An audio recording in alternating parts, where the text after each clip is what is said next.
Good morning সবাইকে। তো আজকে হচ্ছে সোমবার, রাখি পূর্ণিমা। তার জন্যই সকাল সকাল স্নান করে রেডি হয়ে গেছি। আমার তরফ থেকে তোমাদের সবাইকে রাখি পূর্ণিমার অনেক অনেক শুভেচ্ছা রইল। আর আজকে হচ্ছে আমাদের শ্রাবণ মাসের শেষ সোমবার। আমাদের শ্রাবণ মাসের শেষ সোমবার এই কারণেই বললাম, যেহেতু আমার শ্বশুরবাড়ির নন বেঙ্গলি, তো আমাদের পূর্ণিমা টু পূর্ণিমা শ্রাবণ হয়। তো বাঙালিদের শ্রাবণ মাস তো শেষ হয়ে গেছে, সোমবারও শেষ হয়ে গেছে, তো আমাদের এটা শেষ সোমবার। তো বাবারও পুজো করব। আর রাখিটা এবছরে আমরা একটু লেটেই বাঁধবো, কারণ শুভ যে মুহূর্ত দেখে আমরা রাখিটা বাঁধি সেটা পড়েছে হচ্ছে 1টা 25 থেকে। তার আগে ভাদ্রা আছে, তো রাখি বাঁধা যাবে না। তাই ননদরাও একটু দেরি করে আসবে, আমার ভাইও দেরি করে আসবে। তো চলো আগে বাবার পুজো করে নিই, তারপরে রাখি পূর্ণিমা কিভাবে আমরা সেলিব্রেট করছি তোমাদের সাথে শেয়ার করব। এই বক্সে রাখি কিনে আনা হয়েছে। এই যে রাখি যদিও আমরা কিনে আনিনি, আমার হাজব্যান্ডই কিনে এনেছিল। আর এখানে আমার মেয়ে ওর বোনের জন্য আর দিদির জন্য গিফট রেখেছে, ওরা ওকে লুম্বা বাঁধে। এগুলো হচ্ছে জুয়েলারি বক্স, ছোট ছোট ক্লিপ, গার্ডার এসব রাখতে পারো। আর এই যে টেবিলের তলায় আমি একটু নিচু হয়ে দেখাই, এখানে ও একদম সারি সারি সাজিয়ে রেখে দিয়েছে ভাইদের জন্য গিফট। ওর যেহেতু 13টা ভাই, তো ওর এতগুলো গিফট সবার ব্ল্যাক কালারের নিয়েছে। আমি একটা থেকে একটু দেখাই, নালে আবার ও রেগে যাবে সব ঘেটে গেলে। এই যে এরকম সব ব্ল্যাক কালারের টি শার্ট নিয়েছে, আর নিজের জন্য একটা এরকম ব্ল্যাক জুতো নিয়েছে। ব্ল্যাক আর পিঙ্ক খুব পছন্দ করে, তার জন্য ব্ল্যাক টি শার্ট আছে। এই রাখি দুটো, এই যে একটা আমার দাদার জন্য আর একটা আমার ভাইয়ের জন্য। আর মেয়ে তো দেখালে আমি অনেক রাখি, 13টা তার আগেই এনে রেখে দিয়েছিল নিজের জন্য। সবই ওর পাপাই এনে দিয়েছে, আমাকে ওকে দুজনকেই। সমস্ত ফুল এনে পুজোর জন্য এখানে রাখা হয়েছে, একটু খুলে যাতে না নষ্ট হয়ে যায়।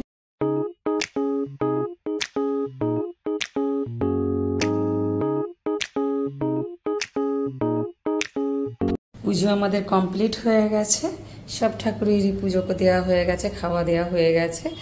আর এই সোমবারের শিবের পুজোটা বেশিরভাগ আমার মেয়েই সব কিছু করে, আমি শুধু ওই বাবার মাথায় জল ঢালা আর বাবাকে ধূপবাতি দেখানোর কাজটাই করি।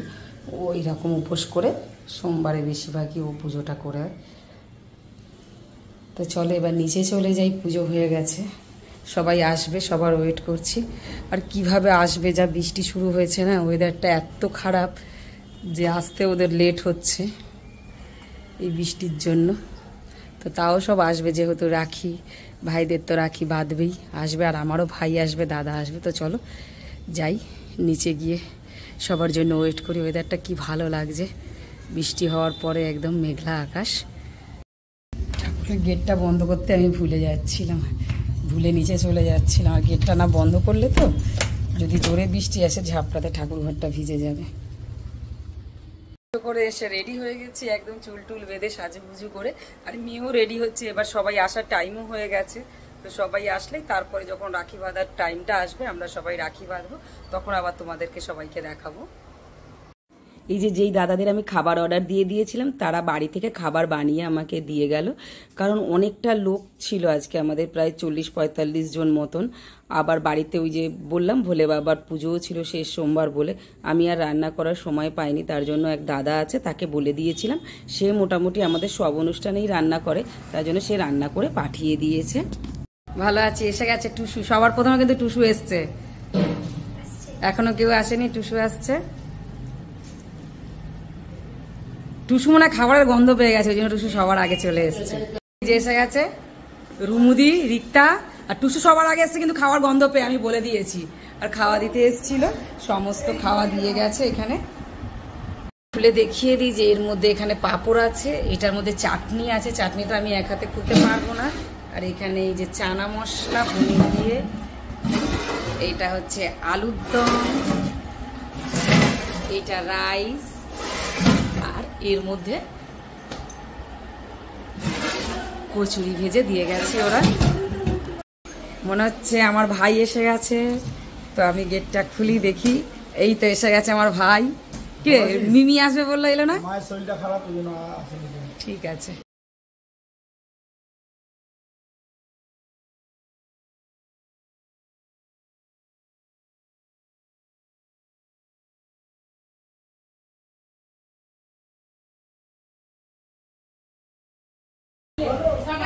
রুমাদি দই বড়া করে এনেছে সব ওর ভাইদের জন্য।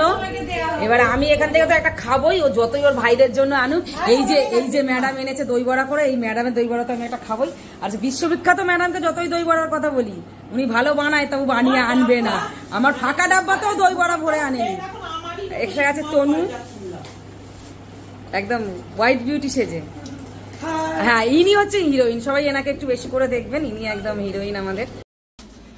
থালা রেডি করে ফেলেছি ভাইদের জন্য। তো এটা ননভেজ, আমার ভাই ননভেজ খায়, আজকে ভেজ খায় না তো ওর জন্য। আর দাদা ভেজ খায় বলে এটা দাদার জন্য ভেজ থালি। তো নিচে নিয়ে গিয়ে সবাই মিলে একসাথে রাখি বাঁধা হবে।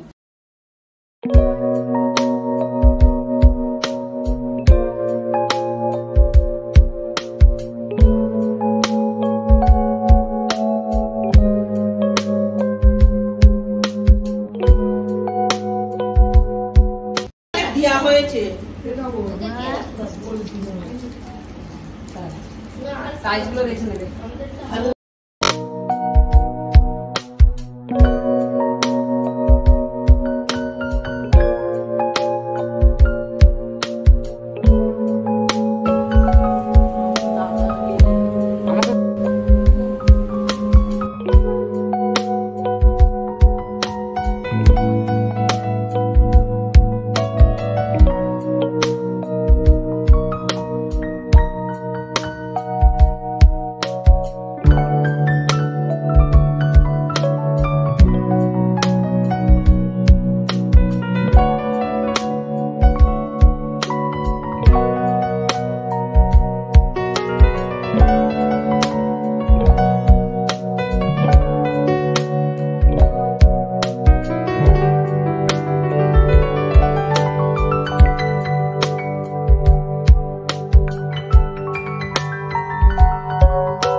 আমার ননদদের তো আমাকে আর ওর দাদাকে রাখি বাঁধা কমপ্লিট। তো কিছু শাড়ি নিয়ে এসেছিল, সেটাই সবাইকে দেখাচ্ছিল যে তোদের কার কোনটা পছন্দ, তোরা একটা করে চুজ করে নিয়ে নে।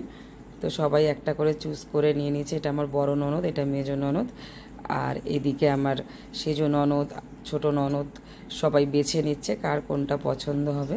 তো তারপর দেখাচ্ছি কে কোনটা নিয়েছে, আগে বেছে নিক তারপরে দেখাচ্ছি।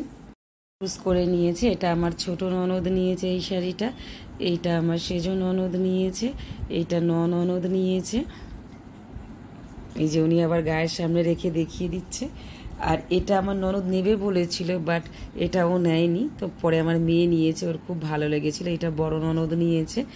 আর আমার মেয়ে যে শাড়িটা নিয়ে নিয়েছিল তার বদলে আমার ননদের এটা পছন্দ হয়েছে, ও এটা নিয়ে নিয়েছে।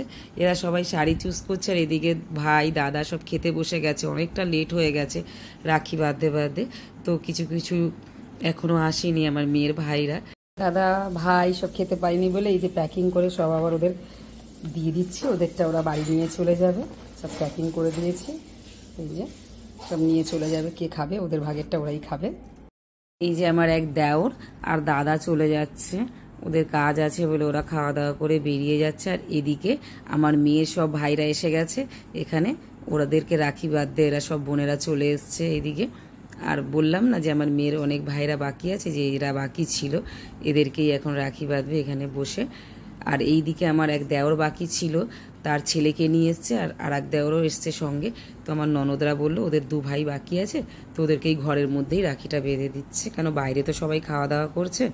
ইধার দেখো, ও মিষ্টি মিষ্টি, ও মিষ্টি তুমি ইতনা लेट क्यों की बताओ? तो मोनी बुआ के घर में किसको राखी बांधे? कौन काट दिया? रियान भैया ने। ठीक है तुम उसको राखी और मत बांधना, ठीक है? ওদের যে অবস্থা একটু দেখা। আর কটা বাকি? এখনো 4টে 5টা। এই যে ঘন্টু বাবু কতগুলো রাখি হলো? একটা, দুটো, তিনটে, চারটে, আর দিদির গিফট কই? 8টা, 9টা, 10টা। দিদি কি গিফট দিয়েছে? এটা দিদি জামা দিয়েছে। হ্যাঁ, পছন্দ হয়েছে? হ্যাঁ। খাওয়া দাওয়া এদের সব মোটামুটি কমপ্লিট। আর এখানে সব ভাই বোনেরা মিলে একসাথে সেলফি তুলছে। এরা এত ভাই বোন যে মনে হয় না যে একটা সেলফি, এরা সবাই আসবে। রাজা বাড়ি একটু শুনে আসলে দিদি, আর এই যে দাদারাও হয়ে গেছে সেলফি তোলা, এবার বাড়ি চলে যাবে সব। এই যে আমার মামা শ্বশুরের মেয়ের একটু আসতে দেরি হয়ে গিয়েছিল, তো আমার হাজব্যান্ড বেরিয়ে গেছে। ও কি করবে, আমাকে একাকে বসিয়েই লুম্বা বেঁধে দিচ্ছে আর বলে গেল বৌদি দাদাকে ও বাড়িতে পাঠিয়ে দিও, আমি ওখানে রাত্রে রাখিটা বেঁধে দেবো। এই যে আমার মেয়ের আর একটা দাদা যে আসতে সব থেকে লেট করেছে, বিকেল হয়ে গেছে, তো তাকে রাখিটা বেঁধে দিচ্ছে দাদাকে। এই জন্য ওদের মেয়ের আর ছেলের একই সাথে বার্থডে, ওরা যমজ দু ভাই বোন। তো ওর দাদা আসতে পারিনি আজকে, পরীক্ষা আছে বলে। আর ওকে এই আমার মেয়েরা একটা কেক এনে বলছে দিদি যখন তুই এসছিস বার্থডেটা সেলিব্রেট করে যা, তো একটু কেক কাটছে। এই যে আমাদের হিরো বাড়ি চলে যাচ্ছে, থাকতে বলেছিলাম ওনার জন্য, তো থাকতে পারছে না, ঠিক আছে, কিন্তু কাল পরীক্ষা, ওই জন্য উনি যাচ্ছে। ওই যে 10-এর বেশি যদি ও পেয়েছে, 10 অনেক বেশি, ওর মামা বলেছে যে পরীক্ষা দিতে হবে না, কিচ্ছু হবে না, কিন্তু কি আর করা যাবে, একটা ছেলে একটু পরীক্ষা দিক, যদি কিছু পায়। তুমি কত, তোমার কত কনফিডেন্স, তুমি কত পেতে পারো? 15? আমরা তো 15, তুমি 15 পেলাম না তনু, ও 15 পেলাম না, তাতেই 15 আমি তোমায় লিখে রাখছি। 020 হয়, 02 হবে। এর চেয়ে বেশি যদি হয় আমি নাম কেটে দেবো। রিজু, তোমার এত ইনসাল্ট হয়ে যাচ্ছে, তুমি কিন্তু একটু বেশি নাম্বার পেয়ে আমাকে দেখাবে কিন্তু, ঠিক আছে? আর কবে আসছো বলে যাও। হ্যাঁ, হুম, কদিন? 2 দিন 3 দিন। ঠিক আছে, তাহলে টাটা। সবাই বাড়ি চলে গেছে, দেখলেই তো যে যার থাকতো। ওই রিজুর পরীক্ষা আছে, তারপরে আমার ননদ নতুন বাড়ি বানাচ্ছে, সেখানে কালকে মিস্ত্রি লাগবে, ওই জন্য থাকেনি, সবাই বাড়ি চলে গেল। আর আজকে তো খুবই খাটাখাটুনি হয়েছে, একটুও রেস্ট পাইনি। তো এবার যাচ্ছি ফ্রেশ হতে। আর আমার ভিডিও যদি তোমাদের ভালো লেগে থাকে লাইক করবে, কমেন্ট করবে, চ্যানেলটাকে সাবস্ক্রাইব করে আমার সঙ্গে থাকবে। Thank you everyone.